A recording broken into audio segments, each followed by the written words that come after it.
Hello students, welcome to our English teaching class of BPS Balangir. Today I have come with the very first chapter of your English textbook Honeydew of class 8, and the chapter is The Best Christmas Present in the World, written by Michael Moppelko. At first, we will discuss from the title of the chapter, that is the best Christmas present in the world. Present here refers to different gifts that we give and take on different festivities. That may be on our birthday, on our marriage ceremony, or on other festivities like Diwali, the Christmas festivals, etc. Whatever the different presents are given and taken or offered or received on the occasion of the Christmas festival, which was the best one in the world, we will come to know after reading this chapter or after discussing this chapter clearly. But before we start this chapter, for your better understanding, I would like to acquaint you, I would like to introduce you with some characters, important characters in the topic. Those are narrator Michael Moppelko, who is narrating the topic before us. Number 2, Mrs. Jim McPherson, whose short name is Connie. She is the real protagonist of the chapter. She is also the wife of Mr. Jim McPherson. Mr. Jim McPherson is the captain of British Army. Mr. Hansel was the captain of German Army. Tommy refers to British soldiers. Fritz refers to German soldiers. And here is, in this chapter, we will come across a very important thing, that is an address. The address is 12 Copper Bridges, Bridport, Dorset. Actually, from here, the story begins. Here are two dates also, and date in history plays very important role. And here two dates, one is December 26, 1914, and another date, that is 25th January 1915. We will know about the significance of these two dates in this chapter. There is an event also, very important events, that is the center of the topic through which the topic revolves. That is a war between the British and the German in 1914. During this period, this was the period of the First World War, which was going on at that time. Both the British soldiers and the German soldiers, they were fighting for their own country. Okay, this much. So, thereafter, we will come to the topic first.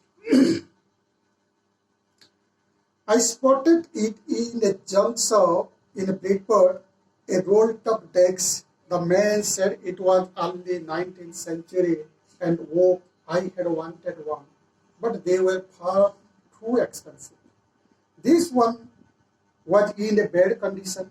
The rolled up in several pieces, one leg clumsily mended, scorch marks all down one side. It was going for very little money. I thought I could restore it. It would be a risk, a challenge, but I had to have it. I paid the money and brought it back to my workroom. At the back of the garage, I began work on it on Christmas Eve. So from the very beginning. So I have already told you that it is narrated by the narrator Michael Mapaggo. He plays a very important role here. So in the very beginning of the topic, he is telling everything. And once upon a time, the narrator Michael Mapaggo found a rolled up text in a junk shop in Bridgeport, and he wanted to purchase a rolled up text rolled up text.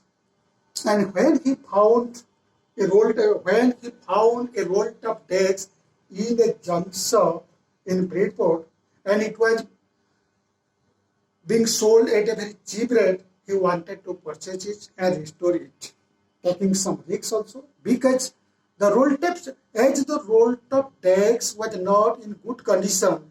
It was destroyed by burning up fire or damaged by water. So it had been sold. It was being sold at a very cheap rate, although it was made up of the costly tree, that is oak tree.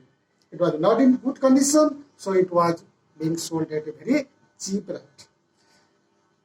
Then the writer paid the amount of the rolled up text to the owner of the junk shop and got it to his home and started repairing it just before the Christmas festival. I removed the roll top completely and pulled out the dryers. The pannier had lifted almost everywhere. It looked like water damaged to me. Both fire and water had clearly taken their toll on this text. The last dryer was stuck fast. I tried all I could to ease it out gently. In the end, I used brute force. I struck it sharply with the side of my fist, and the dryer flew upon to reveal a shallow space underneath, a secret dryer. After taking it to his home, then the writer started to repair the rolled up text before the Christmas festival. It was damaged largely. The pannier had lifted almost everywhere. The pannier means a thin layer of plastic or decorative wood on the furniture. It has been totally lifted. It was in a worst condition, has been totally damaged. Both, and from it was clear that it was destroyed by fire and water. So it had been sold at a very cheap rate. The last dryer was stuck first. These rolled up decks had contained some dryers, and the last dryer was stuck first. It was very difficult to open it.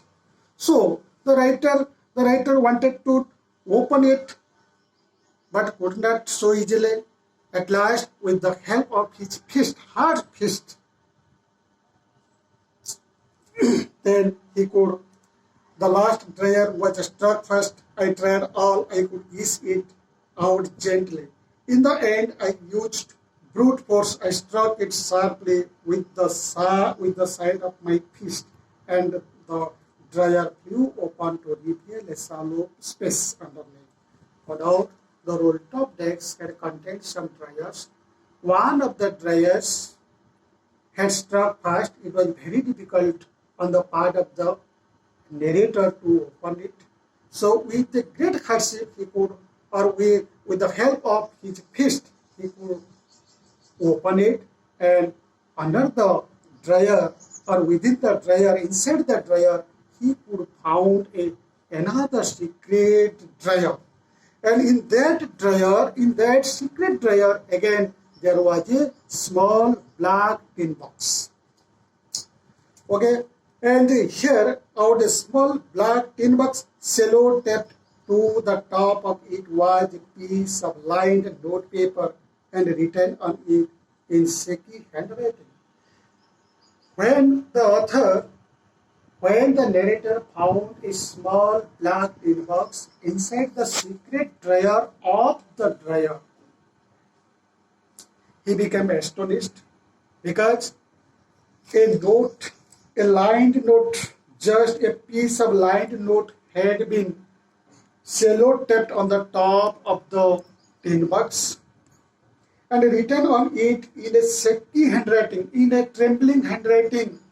That was Jim's last letter received January 25, 1915. So from this note, from this line of note, it became clear that that means inside the drawer there must be a letter because it had been written in shaky handwriting, Jim's last letter. So Jim's last letter, it indicates that there must be a letter inside the black tin box. Jim's last letter received January 25, 1950, and this letter was from Jim McPherson, who was the captain of British soldiers. In the last letter, it was received on January 25, 1950. It had been stored there carefully. To be buried with me when the time comes.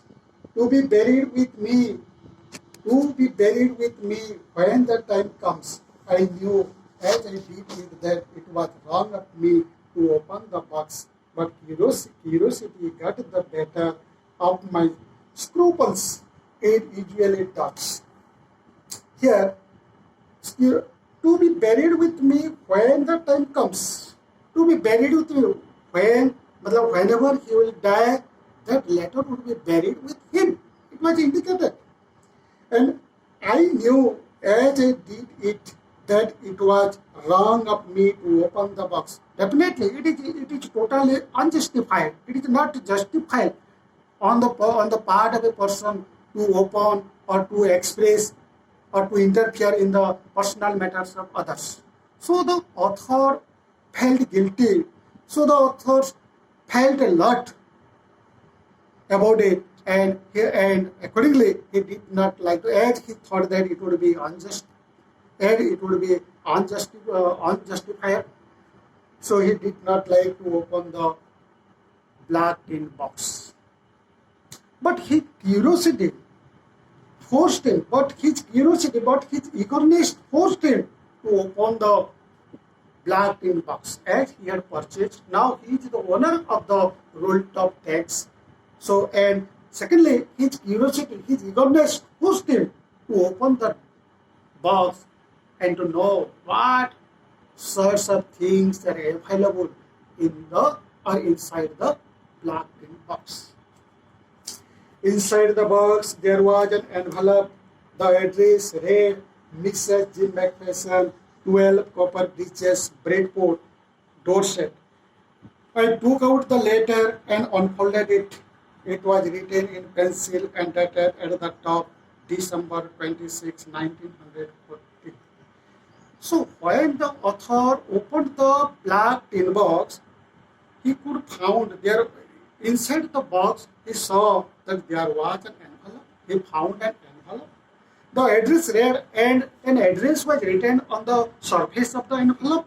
It was Mrs. Jim McPherson. The letter had come in the address of Mrs. Jim McPherson, 12 Copper Bridges, Bridport, Dorset. That means here it implied that the owner of the letter is Mrs. Jim McPherson, who was living in 12 Copper Bridges, Bridport, Dorset. I took out the letter and unfolded it. Thereafter, the narrator took out the letter, unfolded it, and it was written in, and saw that the letter had been written in pencil, undated at the top, on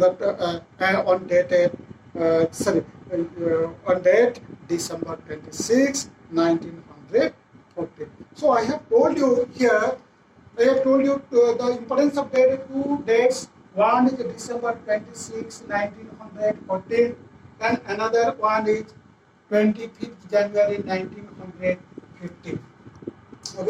The letter had been This letter had been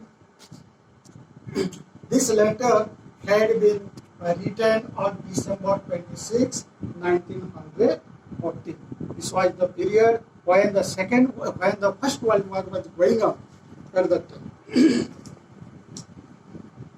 Then come to the part 2. When the author opened the letter, unfolded the letter and started reading, what sorts of things, what was the theme of the letter, what had been written in the letter, we will come to know in the part 2. That's it. Dearest Connie, I write to you in a much happier frame of mind because something wonderful has just happened that I must tell you about at once. We were all standing in our trench yesterday morning, Christmas morning. It was crisp and quiet all about, as beautiful as morning as I have ever seen, as cold and frosty as Christmas morning should be. So in the very beginning, this letter had been written to Mrs. Jim McPherson, who was the wife of Mr. Jim McPherson. And at that time, the First World War was going on. Both the British and the German soldiers, they were fighting against each other for their country. And this was the day of the Christmas festival, that is the 25th December 1914, when the First World War was going on. And in the very beginning, to his wife, through his letter, Mr. Jim McPherson, the captain, has told everything, that how they observed the Christmas festival on that day, that he had been that had surprised him. Okay, I should like to be able to tell you that we began it, but the truth I am ashamed to say is that French began it. First, someone saw a white flag waving from the trench opposite. Then they were calling out to us from across no man's land. No man's land. Here is the very term, no man's land. This means an area between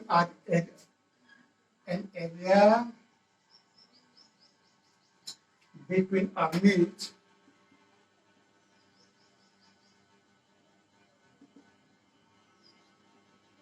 which no one controls.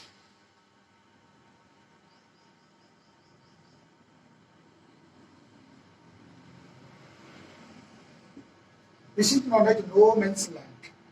Okay, so I should like to able to tell you that we began it, but the truth I am ashamed to say is that phrase.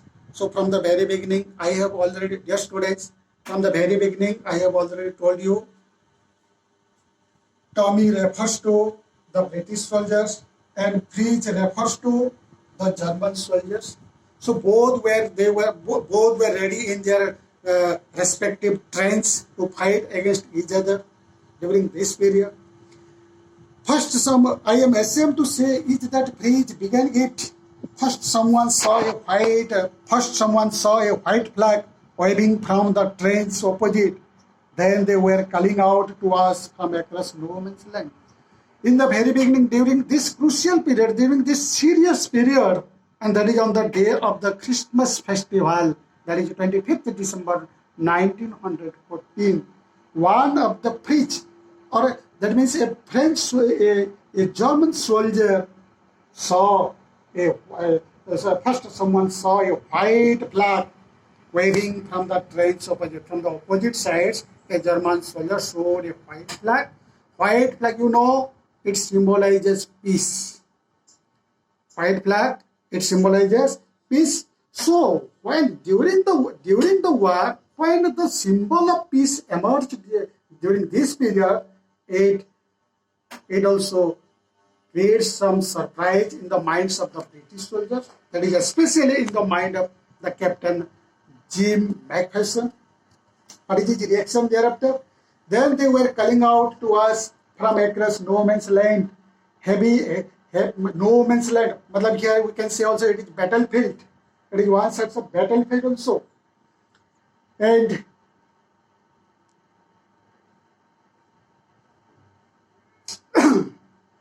Happy Christmas, Tommy. Happy Christmas. When we had got over the surprise, some of us shouted back, same to you. So at first the German soldier, instead of fighting, wished Happy Christmas to the German soldier, wished Happy Christmas to the British soldiers.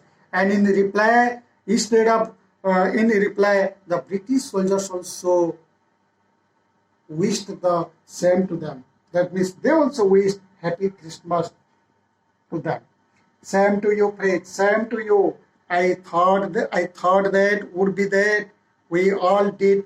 But then suddenly one of them was up there in his great coats and waving a white flag. Don't shout, lads, someone shouted, and no one did. Then there was another phrase up on the parapet. Here, parapet. Parapet means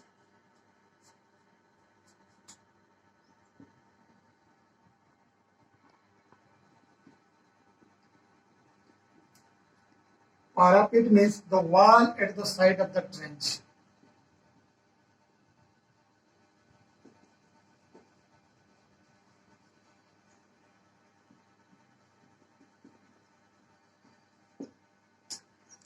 So while both the British soldiers and German soldiers were ready in their respective trench in order to fight against each other, and just at that time the German soldiers greeted with wished them Happy Christmas. The British soldiers also greeted them the same, and suddenly a British or a German soldiers came out with a white flag, which indicates the symbol, which indicates the situation of peace. Don't shoot, lads, someone shouted, and someone shouted also not to shoot, and no one did. Then there was another preach. Then suddenly another preacher, German soldiers came on the parapet throw, and another, keep your heads down, I told the men. Keep your heads down, I told the men. I told the men it is a trick, but it was not.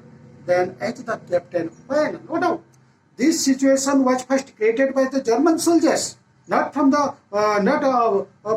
by the British soldiers. So the captain, Mr. Jim McPherson, suspected. He thought that it may be a trick to win over the battle against them, but it was actually not so. They wanted peace on that auspicious occasion, that is the Christmas festival. One of the Germans was